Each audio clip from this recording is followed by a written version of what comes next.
கிளாஸஸ்ல நம்ம mindfulness part 2ல கர்த்தா நானல்ல நான் ஒரு கருவி மட்டுமே அப்படின்னு பார்த்தோம்.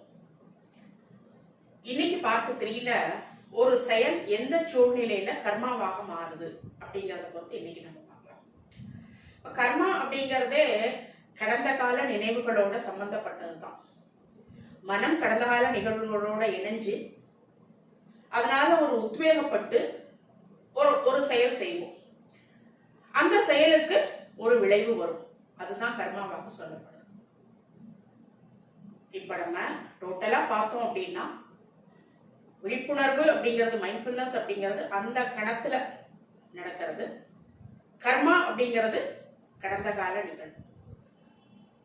இப்ப செயல் அப்படிங்கறதுல நான் கர்த்தா இல்ல, நான் ஒரு கருவி மட்டுமே அப்படின்னு பார்த்தோம். கர்மாவில கடந்த கால நிகழ்வுகளோட சம்பந்தப்பட்டு இருக்கிறதுனால அந்த செயல்ல நாயகராக நாம தான் இருக்கும். விழிப்புணர்வோட இருந்து நாம செயல் செய்யும் பொழுது எந்த தவறுமே செய்ய முடியாது அப்படின்னு நம்ம முந்தைய பதிவுகள்ல பார்த்தோம். விழிப்புணர்வோட இருந்துட்டா கர்மா இல்ல, விழிப்புணர்வு அற்ற நிலையில தான் கர்மா உருவாகுது அப்படின்னு பிலாசபில சொல்லப்படுது. சரி, அடுத்தது சைக்காலஜிக்கு வரும். ரொம்ப சிம்பிளா இதோட ரிலேட் பண்ணி, பிலாசபியோட ரிலேட் பண்ணி தான் இதோடைய கான்செப்டும் வருது. சைக்காலஜில கர்மாவை பொறுத்து என்ன சொல்றாங்க அப்படின்னா காஸ் அண்ட் எஃபெக்ட் தியரி தான் சொல்றாங்க. செயல் விளைவு தத்துவம். ஒரு செயல் செய்யும் பொழுது நம்ம என்ன நோக்கத்திற்காக அந்த செயல் செய்கிறோம், அதனுடைய இன்டென்ஷன் என்ன, அதற்கேற்ற மாதிரி தான் விளைவு வரும். இப்ப நல்ல இன்டென்ஷனா இருந்துச்சு அப்படின்னா அது நல்ல கர்மாவாக மாறும். இல்ல ஒரு பர்பஸ் ஓரியன்டா ஒரு சுயநலமா இருக்கக்கூடிய ஒரு செயல், அந்த மைண்ட் செட்ல நம்ம செயல் செஞ்சோம் அப்படின்னா அதற்கு ஒரு கர்மா வரும். அதனால நமக்கு சிக்கலும் பிரச்சனைகள் தான் உண்டாகும். இப்போ உதாரணத்துக்கு என்ன சொல்லலாம் அப்படின்னா, இப்ப யாருக்காவது ஒருத்தருக்கு ஏதோ ஒரு வகையில உதவி தேவைப்படுது, அதை நம்ம செய்யறோம். அப்போ எந்த மனநிலையில நம்ம செய்யறோம்? எல்லா உயிரும் தம்முயிர் போல் நினைப்பதால அவங்களுக்கு நம்ம உதவி செய்யறோமா, இல்ல பேருக்காகவும் புகழுக்காகவும் உதவி செய்யறோம்? அதோடைய இன்டென்ஷன் என்ன, அதற்கேற்ற மாதிரி தான் விளைவுகள் வரும் அப்படின்னு ரொம்ப சிம்பிளா சைக்காலஜிலையும் கர்மாவை பொறுத்து டெஃபினிஷன் சொல்லப்படுது. இப்போ இந்த கர்மா அப்படிங்கிறது புத்திஸ்ட் பிலாசபில தான் உண்டாச்சு. இது எதுக்கு உண்டாக்கப்பட்டது அப்படின்னு சொல்லி பார்த்தோம்னா, ஒவ்வொருத்தர்கிட்டையும் இருக்கக்கூடிய நேர்மறையான அவுட்கம்ஸ், அதாவது பாசிட்டிவ் அவுட்கம்ஸ் இருக்கு இல்லையா, அதை வெளிப்படுத்தணும் அப்படின்ற ஒரு காரணத்துக்காக. சரி, எப்படி இந்த கர்மாவும் மைண்ட்ஃபுல்னஸும் ஒன்னோட ஒண்ணு ரிலேட் ஆகுது அப்படிங்கறத பொறுத்து பார்க்கலாம். முதல்ல அவேர்னஸ் ஆஃப் இன்டென்ஷன். நம்ம என்ன நோக்கத்திற்காக அந்த செயல் செய்யறோம் அப்படிங்கறதுல கவனமா இருக்கிறது. இதுல மைண்ட்ஃபுல்னஸ் அப்படிங்கிறது அந்த கணத்துல விழிப்புணர்வோட அந்த செயல் செய்யறோமா அப்படிங்கிறது. கர்மா அப்படிங்கிறது ஹோல்சம் இன்டென்ஷன். இயல்புத்தன்மையிலேயே நமக்கு எம்பத்தி ஃபீல் இருக்கா, அன்பு நிறைஞ்சவங்களா இருப்போமா அப்படின்னு டோட்டாலிட்டியா நம்மளை பாக்குறது மைண்ட்ஃபுல்னஸோட இறங்கி வேலை செய்யறதுக்கு இந்த கர்மா உதவியாக இருக்கும் அப்படின்னு. அதனாலதான் நம்மளுடைய இன்டென்ஷன்ல கவனமா இருக்கணும். இப்ப கர்மாவை பொறுத்து நிறைய விளக்கங்கள், ஏகப்பட்ட எக்ஸாம்பிள்ஸ் எல்லாமே சொல்லி நம்மளை எப்பவுமே ஒரு பயத்துல உண்டு பண்ணி வச்சிருக்கு இந்த சமுதாயம். அது அப்படி இல்லை. விழிப்புணர்வோட இருந்துட்டோம் அப்படின்னா கர்மாவை பொறுத்துல எந்த விதமான பயமும் நமக்கு அவசியம் இல்லை. அடுத்ததா இருக்கிறது பிரசன்ட் மொமெண்ட் ரெஸ்பான்சிபிலிட்டி.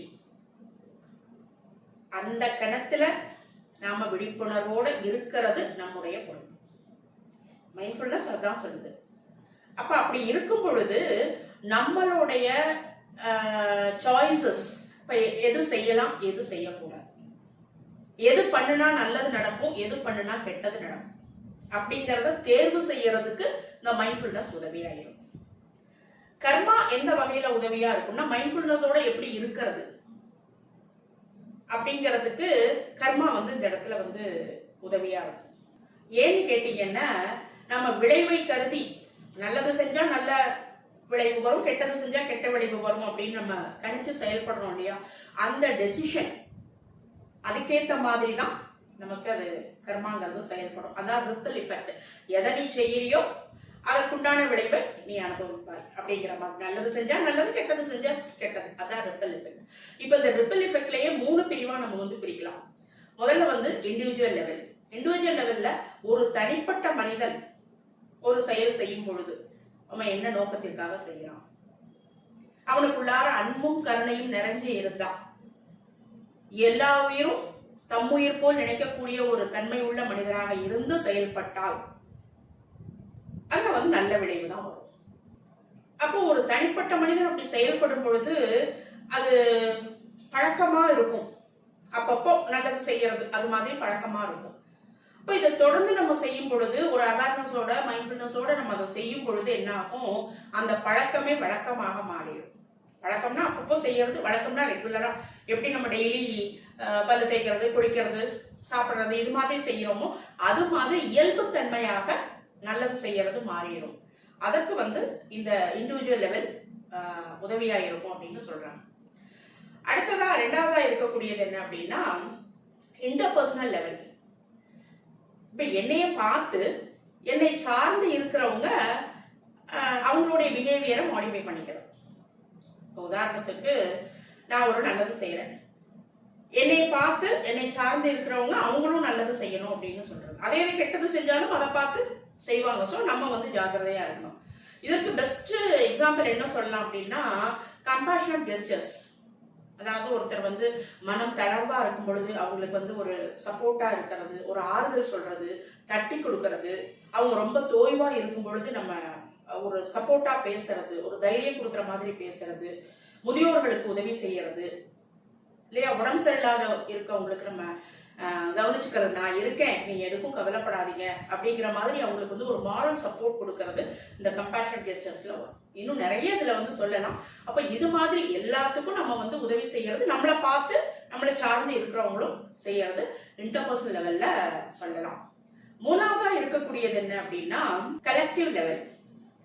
ஒரு குரூப்பா சேர்ந்து ஒரு சொசைட்டிலேயோ அல்லது ஒரு கல்ச்சர்லயோ ஒரு நல்ல ஒரு மாற்றத்தை கொண்டு வர்றது, அது வந்து கலெக்டிவ் லெவல். அது நல்லது செஞ்சாலும் நம்மளை பார்த்து ஒரு சொசைட்டிலையும் கல்ச்சர்லையும் ஒரு மாற்றம் வரும். அதே இது கெட்டது செஞ்சாலும் அது நடக்கும். ஸோ நம்ம ஜாக்கிரதையா எதை வந்து நம்ம செய்யணும், நம்மளை பார்த்து மற்றவங்க அது செஞ்சாங்கன்னா அவங்களுக்கும் அது நல்லதா இருக்கணும் அப்படிங்கிறதுல நம்ம கவனமா இருந்து செயல்படுறது. இப்போ எந்த ஒரு எண்ணமாகட்டும், சொல்லாகட்டும், செயலாகட்டும் அதற்குன்னு ஒரு விளைவு இல்லாம இல்லை. அதான் ரிப்பல் எஃபெக்ட். அப்போ எந்த ஒரு எண்ணம், சொல், செயல் வந்து நம்ம நினைக்கும் பொழுதே எண்ணம் தான் சொல்லா வருது, சொல்லுதான் செயலா வருது. ஸோ அதுல நம்ம விழிப்புணர்வோட இருந்து நம்ம செயல்படணும் அப்படிங்கிறது தான் இங்க சொல்லப்படுது. மூணாவதா இருக்கக்கூடியது என்ன அப்படின்னா பிரேக்கிங் நெகட்டிவ் சைக்கிள்ஸ். இப்ப பழக்கத்தால உண்டான ஒரு செயல், உதாரணத்துக்கு டக்குன்னு நம்ம கோவம் தான் திடீர்னு அடிக்கிறது அல்லது கையில இருக்கிறத விட்டு கிடவுறது, இது மாதிரி எல்லாம் பழக்கத்தால ஏற்பட்ட நம்மளுக்கு செயல்கள் இல்லையா. அப்ப அதெல்லாம் உடைச்சி அடிச்சு இந்த மைண்ட்ஃபுல்னஸோட இருந்தோம் அப்படின்னா நம்ம நல்லது மட்டும்தான் செய்ய முடியும். கொஞ்சம் பொறுமை காத்து என்ன செய்யணும் என்ன செய்யக்கூடாது அப்படிங்கிற ஒரு அவேர்னஸோட இருந்து நம்ம செயல்படுறதுக்கு உதவியா இருக்கும். மைண்ட்ஃபுல்னஸோட இருந்து நம்ம செயலாக்கம் பண்ணும்பொழுது. நாலாவதா சொல்லக்கூடியது அக்செப்டன்ஸ் அண்ட் ஈக்வானிட்டி.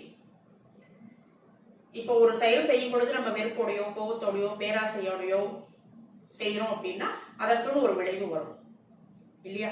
அதற்கு பதிலாக அதை நினைச்சு நம்ம கஷ்டப்படாத, புலம்பாத, ஏற்கனவே நம்ம செயல் செஞ்சிருக்கோம், அப்ப அதனுடைய கர்மாவை அப்ப நம்ம அனுபவிக்கிறோம் அப்படின்னு அதை அக்செப்ட் பண்ணிக்கிட்டு அதை வந்து ஒரு சவாலாக ஏற்று நாம அதுல இருந்து எப்படி நம்ம மீண்டு வர்றது அப்படிங்கிறது தான் இந்த அக்செப்டன்ஸ் அண்ட் ஈக்வானிட்டி. ஃபைனலா இருக்கக்கூடியது என்ன அப்படின்னா compassionate living. The ethical aspects of karma, empathy and compassionate. கர்மாவினுடைய தர்மம் என்ன?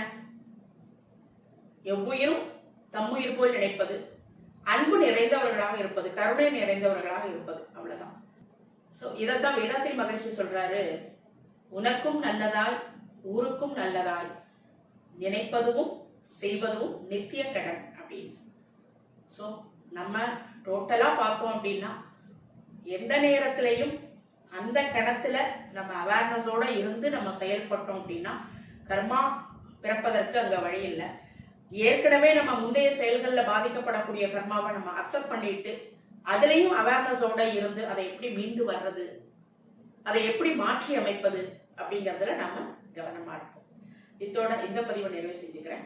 அடுத்த பதிவுல வெறும் கர்மா மட்டும் போதுமா, மைண்ட்ஃபுல்னஸ் மட்டும் போதுமா, விழிப்புணர்வோடு இருந்துட்டு எல்லாத்தையும் சாதிக்கலாமா அப்படிங்கிறத அடுத்த பதிவுல சிந்திப்போம். அதுவரை தொடர்ந்து இணைந்திருங்கள். வாழ்க வளமுடன்.